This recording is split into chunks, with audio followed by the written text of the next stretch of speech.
Hi everyone, thank you so much for your support.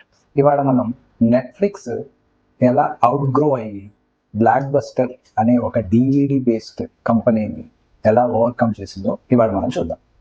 2000 టైంలో Netflix block buster, దీనిలో block buster was one of the top company. ఇది అందరికి movies ని ఇంటికి DVDs ని పంపించే ఒక ప్రాసెస్ చేస్తుంది. ఇదే టైంలో నెట్ఫ్లిక్స్ కి జస్ట్ 3 lakh యూజర్స్ ఉన్నారు. ఒక స్టేజ్ లో నెట్ఫ్లిక్స్ ఈ కంపెనీని $50 million కి బ్లాక్ బస్టర్ అమ్మేద్దాం, కానీ this is where the ఆరోగెన్స్ player దాని సిఇఓ దాన్ని తీసుకోవడానికి ఇష్టపడ్డా.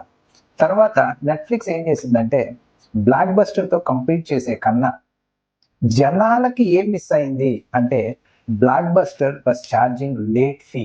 అప్రాక్సిమేట్లీ సంవత్సరానికి $800 million లేట్ ఫీ లాగా ఛార్జ్ చేస్తుంది. డివిడి రిటర్న్ ఇయటం లేట్ అయితే చేసే లేట్ ఫీ. ఇక్కడే నెట్ఫ్లిక్స్ ఒక ప్లే చేసింది. ఏం చేసిందంటే ఫ్లాట్ గా మంత్లీ రెంటల్ పెట్టి, ఈ మంత్లీ రెంటల్లో నువ్వు దాన్ని ఎప్పుడైనా ఉంచుకోవచ్చు, so there is no late fee. ఇంకొకటి ఏం చేసిందంటే మీ ఇంటికే హోమ్ డెలివరీ చేసే ఛాన్స్ వచ్చి క్రియేట్ చేసింది. అంటే you don't need to visit the shop to take the DVD. మీకు తెలిసే ఉంటుంది 2000 ఆ టైంలో అందరూ డివిడి షాప్కి వెళ్ళి డివిడి తెచ్చుకోవాలి. నెట్ఫ్లిక్స్ దాన్ని కూడా మార్చింది, నో లేట్ ఫీ. ఇంతకుముందు మీరు చూస్తే ఒక రోజుకి రెంట్, 2 రోజులకి రెంట్ లేట్ అయితే మనం పే చేయాలి, లేట్ ఫీ పే చేయాలి. ఇవన్నిటిని ఎలిమినేట్ చేసింది, అది సబ్స్క్రిప్షన్ మోడల్లో లాగా తీసుకొచ్చింది. ఆ తర్వాత జరిగింది మ్యాజిక్. 2007 దగ్గరకు వచ్చేటప్పటికి 2004లో బ్లాక్ బస్టర్ కూడా ఈ నెట్ఫ్లిక్స్ ఏం ఫాలో అవుతుంది, దాన్ని డూప్లికేట్ చేయడానికి ట్రై చేస్తుంది, కానీ సక్సెస్ఫుల్ అవ్వలేదు. 2007లో నెట్ఫ్లిక్స్ రిలీజ్ అయింది. రాబోయే రోజుల్లో internet streaming is going to be major thing. దానికి అకార్డింగ్ గా ఇది గ్రాడ్యువల్ గా ఈ డివిడి నుంచి స్ట్రీమింగ్ ప్లాట్ఫామ్ కి ప్రాసెస్ చేయడం స్టార్ట్ చేసింది.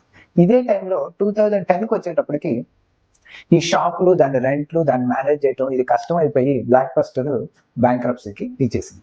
So that is where Netflix జనాల మీద ఫోకస్ చేసింది. వాళ్ళకున్న ప్రాబ్లమ్స్ ని సాల్వ్ చేయడం మీద ఫోకస్ చేసింది. వాళ్ళకున్న ప్రాబ్లమ్స్ ఏంటి? లేట్ ఫీ, ప్రతిసారి డివిడి షాప్కి వెళ్ళడం, వీటన్నిటిని సాల్వ్ చేసింది. ఎప్పుడైతే అది ఆన్లైన్లోకి వచ్చేసిందో Netflix becomes the #1 possibility. And అప్పుడు దాకా ఎవరు లేకపోవడంతో, ప్లస్ అది ఇంకొక బెస్ట్ థింగ్ చేసింది ఏంటంటే content creation, own content creation మీద కూడా కాన్సన్ట్రేట్ చేయడంతో నెట్ఫ్లిక్స్ సక్సెస్ఫుల్ గా ఇదైంది. Keep watching for more these kind of case studies. Thank you.